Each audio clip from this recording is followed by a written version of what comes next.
Eh bien, on va se poser 2 minutes et on va essayer de parler de cette série, hein, enfin en tout cas de cette première saison de MOL Shadowlord. Déjà, bienvenue à tous, bienvenue dans cette nouvelle vidéo, bonjour.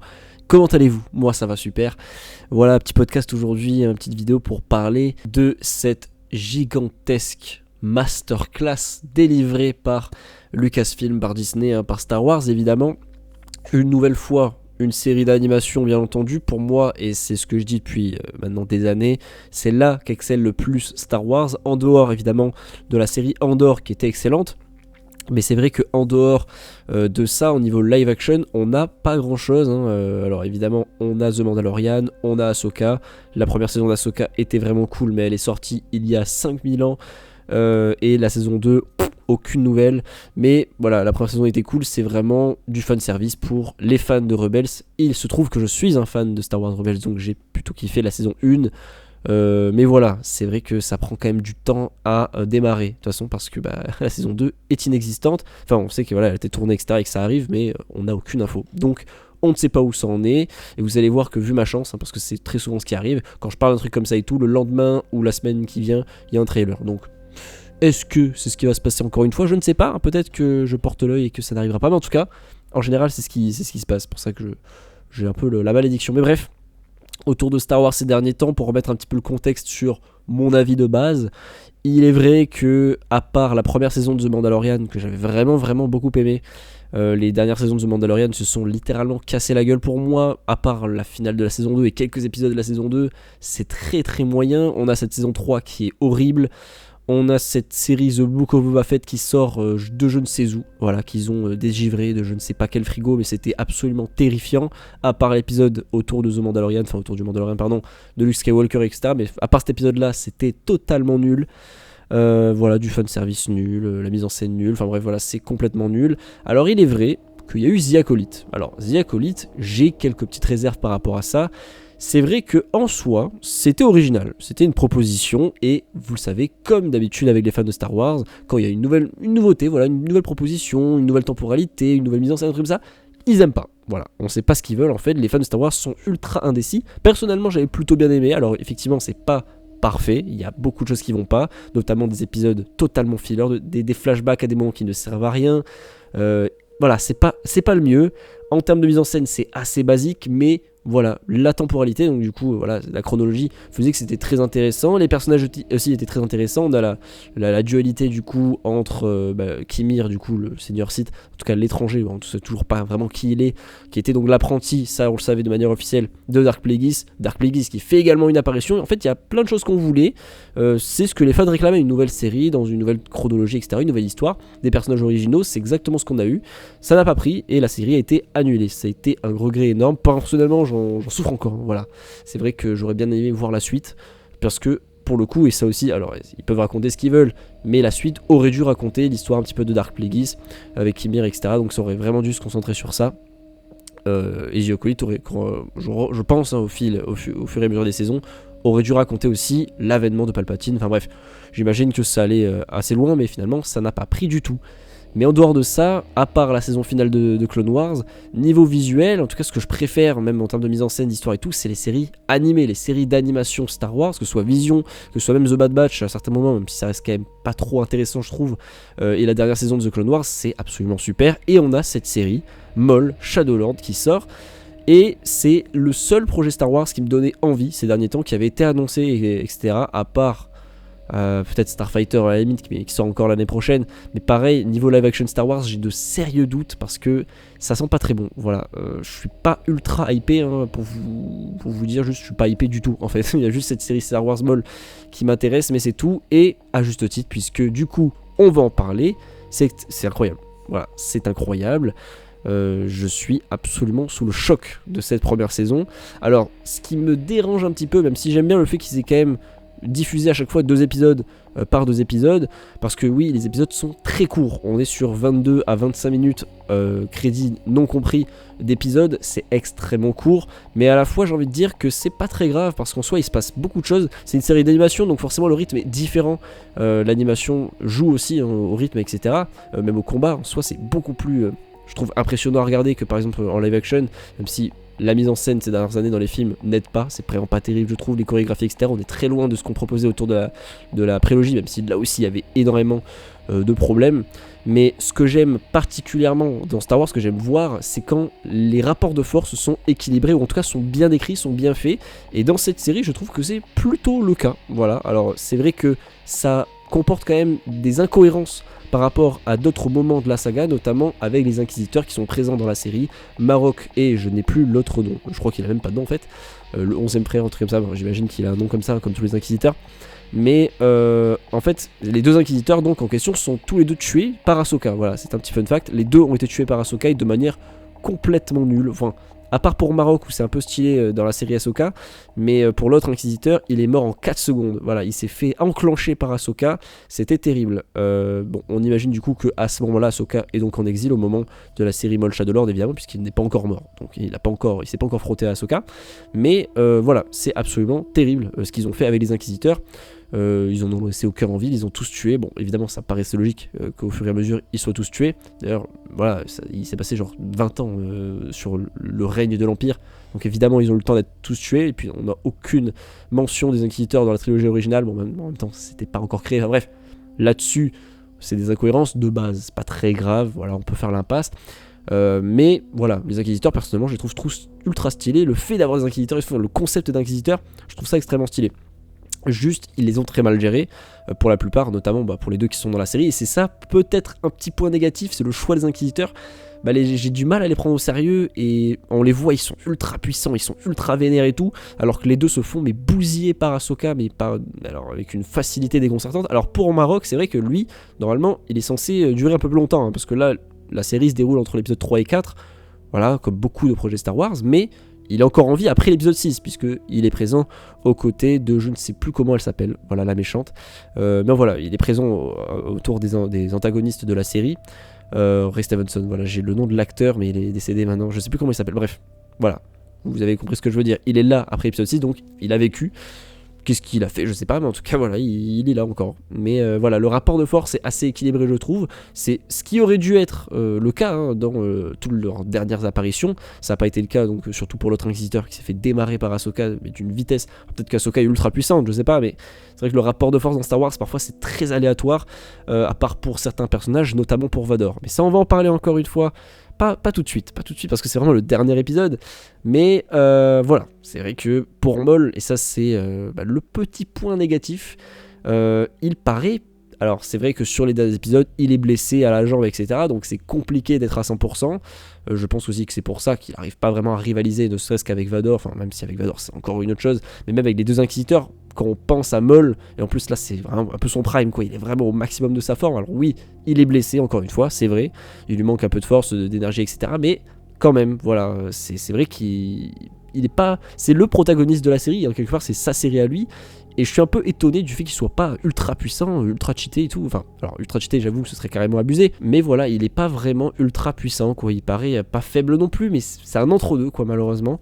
Et j'aurais aimé le voir beaucoup plus puissant. Alors j'imagine que voilà, la série, elle aura plusieurs saisons. D'ailleurs, la saison 2 est déjà confirmée, mais c'est déjà confirmé avant même la diffusion des premiers épisodes. Donc il y aura une saison 2. J'espère que là, on le verra plus à l'aise. Même si, bon, là, j'avoue, il s'est frotté à Vador dans le dernier épisode. Personne ne peut rivaliser avec Vador. Mais c'est justement ça, bon je vais en parler maintenant, mais c'est vrai que pour le coup, là j'ai plutôt bien aimé. Je trouve que, en tout cas sur la globalité de la série, le rapport de force est vraiment intéressant, même quand il se bat contre Devon dans les premiers épisodes. Bon voilà, on voit qu'il se retient un petit peu, parce que clairement s'il veut, il la bute en 4 secondes, et on le ressent. Et ça pour le coup c'est très stylé, la mise en scène aussi, les chorégraphies des combats, ça fait énormément penser à ce qu'on voyait déjà dans The Clone Wars, etc. Et c'était déjà absolument fabuleux. J'ai vraiment absolument kiffé, j'ai rien à dire là-dessus. La mise en scène est à tomber par terre dans tous les épisodes, l'animation est ultra jolie, c'est ultra beau visuellement, c'est génial. De toute façon, ils se sont surpassés sur ces dernières années sur l'animation. C'est la même, c'est voilà la patte un petit peu Clone Wars qu'ils ont fait pour The Bad Batch notamment, et également pour du coup cette série Maul Shadowlord. Et c'est tout. Ah oui, il y a aussi Tales of the Empire, Tales of the Republic, Tales of the Jedi, tout ça. Bref, voilà. Ils ont fait du coup des séries comme ça. Enfin, en tout cas, ils ont repris cette patte et c'est très bien fait.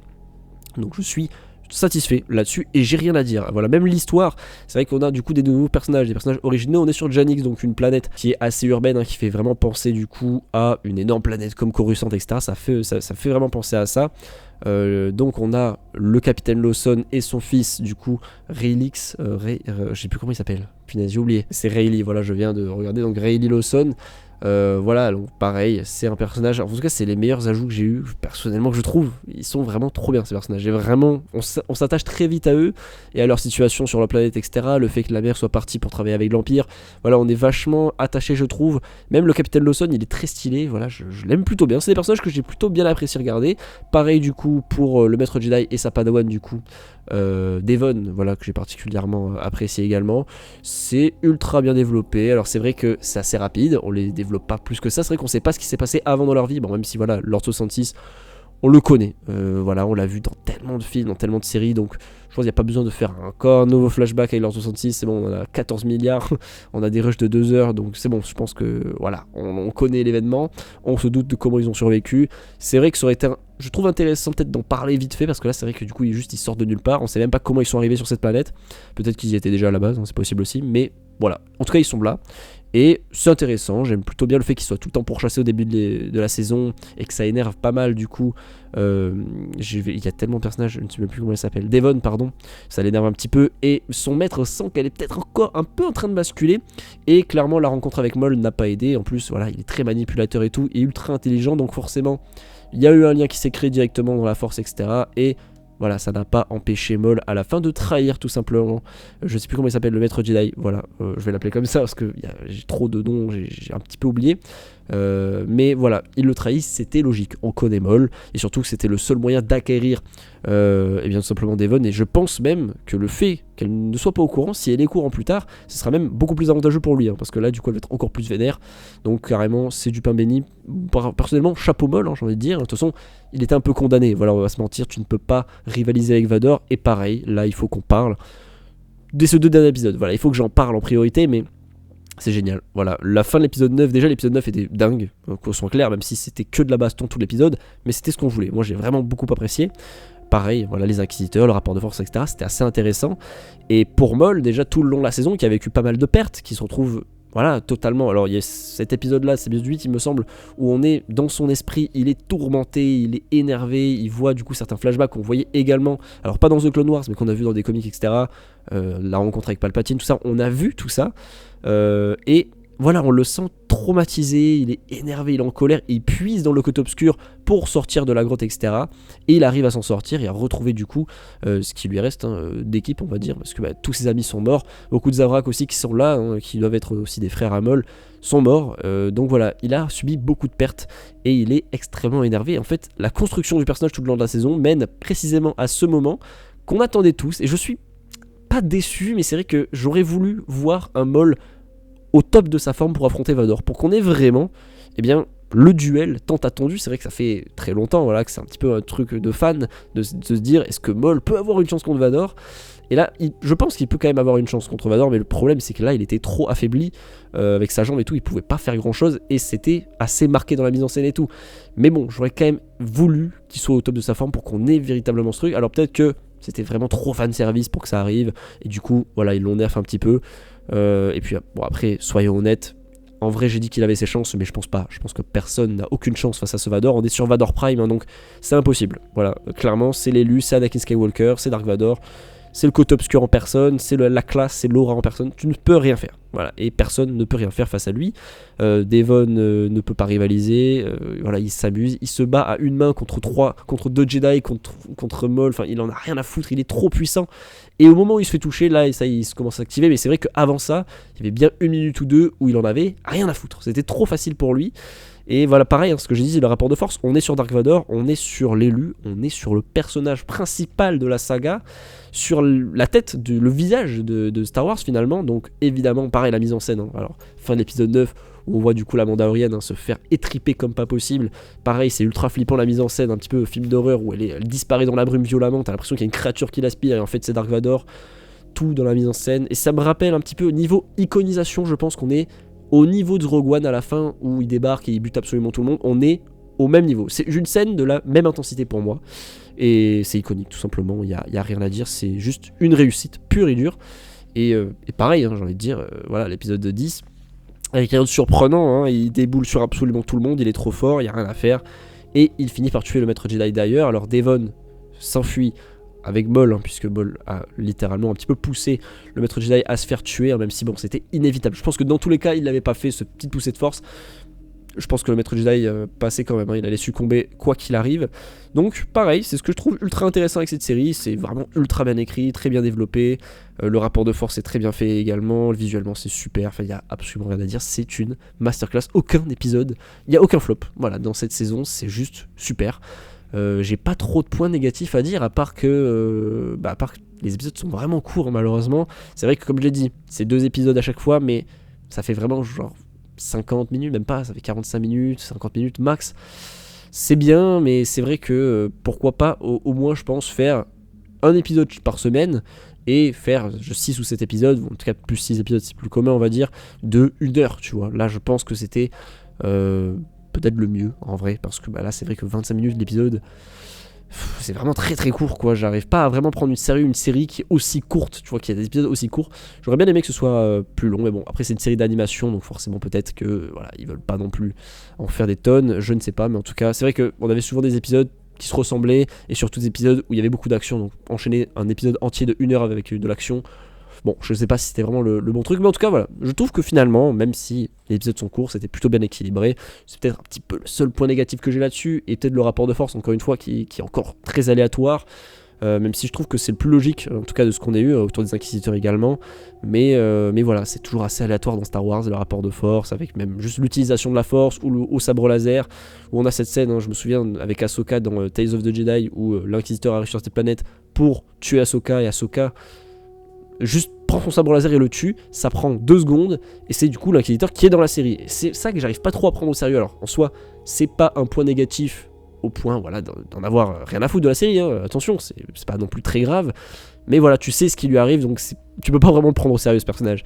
Après, il y a la présence aussi voilà, de tous les syndicats du crime, on est dans cette ambiance-là, que j'ai particulièrement apprécié, ça fait un peu guerre froide, espionnage, etc. J'ai vraiment beaucoup aimé, et la présence de Dryden Voss, voilà, personnage qui était également présent dans la fin de Clone Wars et évidemment dans la série Solo, dans le film Solo, pardon, interprété par Paul Bettany.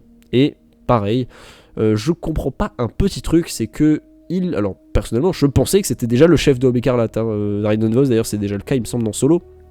Enfin oui, c'est le cas dans Solo, mais je trouve ça bizarre que il est un chef, parce que dans Clone Wars, Maul il parle à Dryden Voss, alors c'est un caméo, mais il parle à lui. Pourquoi il va s'entretenir avec Dryden Voss alors qu'il y a, enfin, je sais pas, alors est-ce que c'est vraiment juste pour créer une... Je sais pas, c'est un peu bizarre, personnellement. Je pensais que c'était lui, mais bon, ça, apparemment c'est pas lui. Donc on va voir. En tout cas, Maul a donc pour mission de tuer le chef de l'Aube écarlate pour nommer Dryden Voss, et c'est très probablement ce qui va se passer, puisqu'il est le chef de Dryden Voss et le chef de l'Aube écarlate dans Solo, si mes souvenirs sont bons, mais il me semble que c'est ça. Donc j'ai très hâte de voir évidemment ce qui va se passer. Est-ce qu'il va réussir à faire de Devon son apprenti? Personnellement, je pense que non. Enfin, je pense qu'au long terme, elle va quand même se retourner un peu contre lui. Mais c'est une théorie, encore une fois, à voir pour les prochaines saisons. Mais c'est vrai qu'elle paraît extrêmement énervée.